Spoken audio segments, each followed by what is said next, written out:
बाराबंकी महिला सिपाही हत्याकांड का पुलिस ने 24 घंटे में किया खुलासा। हत्यारोपी सिपाही इंद्रेश मौर्य गिरफ्तार। शादी के बाद पत्नी का दर्जा मांगने पर महिला सिपाही की कर दी थी हत्या। 2024 में महिला सिपाही में आरोपी सिपाही इंद्रेश मौर्य पर दुष्कर्म का दर्ज कराया था मुकदमा। आरोपी सिपाही ने मुकदमे से बचने के लिए महिला आरक्षी से आर्य समाज में की थी शादी। महिला आरक्षी के खाते पर आरोपी ने लोन लेकर पैसे किए थे खर्च। इस बात को लेकर भी दोनों के बीच होती थी कहासुनी। मृतक महिला आरक्षी विमलेश पाल आरोपी सिपाही इंद्रेश मौर्य से पति का दर्जा की कर रही थी मांग। आरोपी सिपाही ने महिला आरक्षी को अपने साथ रखने से किया था माना। सिपाही इंद्रेश मौर्य ने महिला सिपाही से पीछा छुड़ाने के लिए बनाई हत्या की योजना। 27 जुलाई को मिलने के बहाने बुलाकर उतारा मौत के घाट। लोहे की रॉड से सिर पर किया हमला। महिला सिपाही के शव को हाईवे के किनारे झाड़ियों में फेंककर हुआ फरार। भयारा मोड़ के पास से पुलिस ने आरोपी सिपाही को गिरफ्तार कर कब्जे से घटना में प्रयुक्त कार व लोहे की रॉड को किया बरामद। पुलिस अधीक्षक अर्पित विजयवर्गीय ने प्रेस वार्ता कर दी जानकारी। एस उत्तरी विकास चंद्र त्रिपाठी एवं क्षेत्राधिकारी रामनगर गरिमा पंत भी रही मौजूद।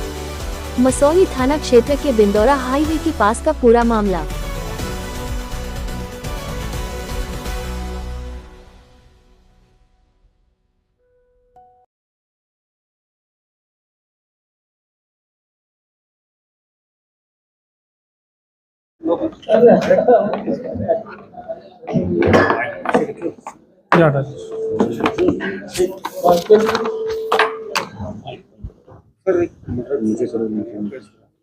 ये आप सभी लोगों को अवगत कराना है। कल दिनांक 30/7/2025 को थाना मसौली क्षेत्र के हाईवे पे ही खेत में एक लेडी कांस्टेबल जिसका नाम विमलेश पाल था, जो हमारे थाना सुबेहा में पोस्टेड थी, उसकी डेड बॉडी मिली थी, जिसको हम लोगों ने पोस्टमार्टम हेतु और बाकी चीज़ों के लिए हॉस्पिटल भेजा था। इस क्रम में आप सभी लोगों को अवगत कराना है कि आज इस घटना का हमारी टीम ने सफल अनावरण किया है, जिसमें एक कांस्टेबल जिसका नाम है इंद्रेश, उसको हम लोगों ने अरेस्ट किया है आज।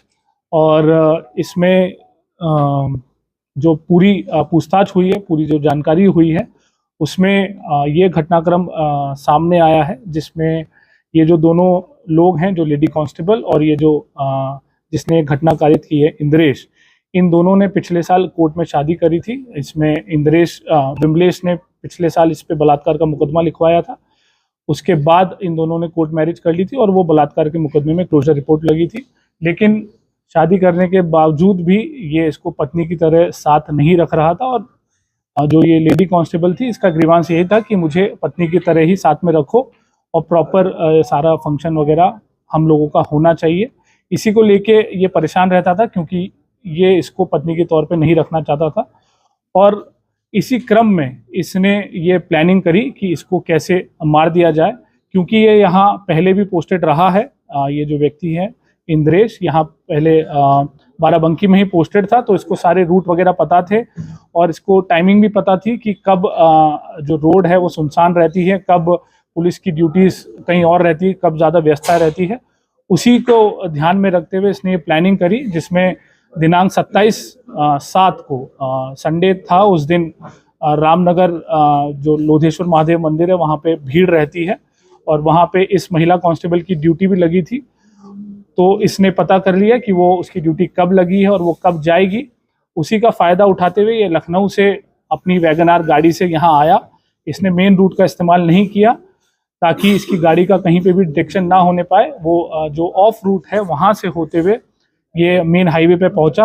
जब ये महिला वहाँ पे जा रही थी, इसको रास्ते में रोका, इसको बातचीत करने के बहाने से वहाँ पे रोका, 10-15 मिनट इनसे बातचीत करी और फिर वहाँ खेत में जब जो ये लेडी कांस्टेबल है, इनको टॉयलेट के लिए जाना था, तो ये जैसे ही खेत में नीचे उतरी, ये पीछे से उसको धक्का देके उनका गला दबा दिया, जिससे वो अधमरी स्थिति में हो गई। और फिर अपने कार के जो पाने से इस महिला के सर पे 3-4 वार किए, जिससे उसकी वहीं पे मृत्यु हो गई। वहाँ से फिर ये अपने दूसरे रास्ते से फतेहपुर होते हुए ये वापस लखनऊ भाग गया। और इसमें इस व्यक्ति पे किसी को भी शक ना हो, इसके लिए इसने लगातार उस रात के बाद से इस महिला के फ़ोन पे वो लगातार मैसेज करता रहा ताकि वो अलीबाई क्रिएट कर सके कि मुझे भी नहीं पता है कि मेरी पत्नी कहाँ है और मैं खुद उसको लगातार फ़ोन कर रहा हूँ। पर इसमें हम लोगों ने सारे साक्ष्य संकलन किए, जिसमें तमाम सीसीटीवी फुटेज और बीटीएस और सर्विलांस का इस्तेमाल करते हुए हम लोगों ने ये चीज़ और एविडेंसेस निकाले हैं, जिसमें ये व्यक्ति लखनऊ से बाकायदा अपनी वैगनार गाड़ी से यहाँ आया। करीब हमारे पास 5 फुटेजेस भी मिली हैं जहाँ बीच में ये जाता हुआ दिख रहा है, और फिर घटना कारित करने के बाद भी हमें सीसीटीवी फुटेज मिली है। इसके अलावा जो इन लोगों की आपस में उस घटना वाले दिन की जो बातचीत है, उससे भी काफ़ी हमें क्लू मिले हैं, जिसमें इसने शाम को 7 बजे इस महिला से बात करके उसकी लोकेशन ली और फिर अपनी प्लानिंग उस हिसाब से की।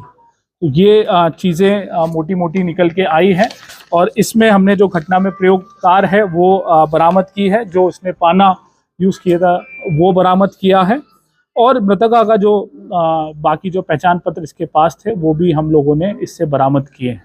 तो ये जो घटना है, इसमें हमारी सर्विलांस, एसओजी और थाने की टीम ने काफ़ी मेहनत करके काफ़ी चीज़ों पे एक साथ काम करते हुए 24 घंटे के अंदर अंदर ये घटना का सफल अनावरण किया। पैसे को लेके लेन-देन की कुछ मामला ये चीज़ भी पता नहीं है। जैसे एक कारण तो मैंने आपको बताया है कि ये जो लेडी थी वो चाहती थी कि इसको ये पत्नी की तरह रखे, क्योंकि इसने बाकायदा कोर्ट मैरिज की थी। दूसरा, इस व्यक्ति जो पुरुष कांस्टेबल है, इसने इस महिला के नाम से 2 लोन भी लिए थे।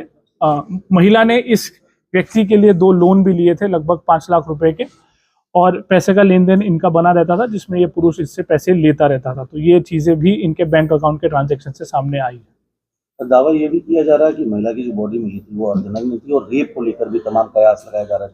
ये इसमें मैं क्लैरिफिकेशन कल भी हम लोगों ने दिया था, आज भी हम बता दें कि जो पीएम रिपोर्ट है वो आप लोगों से भी साझा कर ली जाएगी, और जो कंप्लेनेंट है उनको भी हमने बताया है। पीएम में जो रेप के बारे में पुष्टि नहीं हुई है। दूसरा, जो मौत का कारण है वो हेड इंजरी है, जो कि पाने से जो उपयोग हुआ है उससे हुई है। दूसरा, अर्धनग्न स्थिति में नहीं मिली थी, जैसा कि हमने बताया। घटनाक्रम ये टॉयलेट करने गई, तो जैसे कोई ये स्वाभाविक चीज़ है, उन्होंने अपने पैंट का हुक खोला, उसी दौरान इसने पीछे से धक्का दिया और फिर गला दबा दिया। तो वो जो पैंट का हुक था वो बिल्कुल खुला हुआ पाया गया था। जी, अर्धनग्न अवस्था वाली जो चीज़ है वो बिल्कुल गलत है। भैया, इससे पहले एक दिन पहले स्कूटी मिलती है, जो उस पे जाती है, ढाबे पे जाती है, तो वो फिर उसमें मैसेज होता है ना कि कैसे कांस्टेबल नहीं पहुंची है। गैर नहीं, जो स्वाभाविक उसके लिए विभागीय कार्रवाई होती है। जो कोई भी गैर पुलिस लिखा हुआ था, अगर वो नहीं, तो मैंने आपको बताया ना, नंबर जो है इस पुरुष का रजिस्टर्ड था उसमें, और उस पुरुष ने रात में अपना फोन बंद किया हुआ था, तो जिसकी वजह से उससे संपर्क नहीं होने पाया। आरसी महिला के नाम। इन दोनों के बीच में कितनी देर संबंध चल रहा था? ये जैसे मैंने बताया, पिछले साल शादी इन्होंने की थी, और लगभग 2017 से इन दोनों के बीच संबंध है। सुल्तानपुर की रहने वाले, दोनों सुल्तानपुर के रहने वाले। जो अंतिम संस्कार हुआ इसको लेकर भी तमाम कयास लगाए जा रहे हैं। पारिवारिक लोग वहाँ पर मौजूद थे, परिवार की मर्जी। जी, ये कल हम लोगों ने बाकायदा वहाँ सुल्तानपुर में भी व्यवस्था करी थी, पर उन लोगों ने अनुरोध किया कि हम लोगों को यहीं पे करना है, क्योंकि काफ़ी लेट हो गया है और वहाँ पे हम लोग नहीं इतनी जल्दी जा पाएंगे, तो आप यहाँ पे व्यवस्था कर दीजिए। तो हम लोगों ने यहाँ पे भी व्यवस्था कराई थी। उन्होंने बाकायदा अपनी मर्जी से ही यहाँ पे अंतिम संस्कार।